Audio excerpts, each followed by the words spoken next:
আগামীতে পীর মাশাইখদের একটা জোট হবে, 12,000 দরবারে এক হইব। আলহামদুলিল্লাহ কোন এটার কাজ আমরা অলরেডি শুরু করছি। আহলুস সুন্নাত ওয়াল জামাত ঐক্য হয়ে গেছে।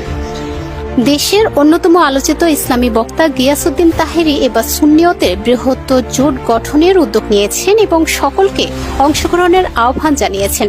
সম্প্রতি এক বক্তব্যে তাহেরী বলেন, বাংলাদেশের 12,000 খানকাহর পীর মাশায়েখ বৃন্দ, আপনারা সারা জীবন হযরত শাহজালালের হয়ে কাজ করেছেন, আপনারা সারা বছর শাহপরানের হয়ে কাজ করেছেন, আপনারা সারা জীবন শেরে বাংলার উত্তরসূরি হয়ে কাজ করেছেন।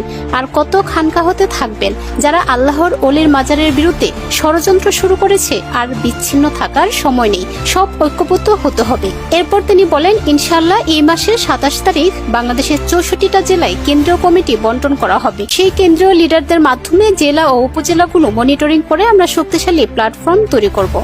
আমরা একটা সিদ্ধান্ত করছি, বাবা, জীবনে বহুত মানুষের আমরা ভোট দিছি, গোড়ায় দেয়া সুন্নিয়তের জন্য আমরা কিছুই পাইছি না।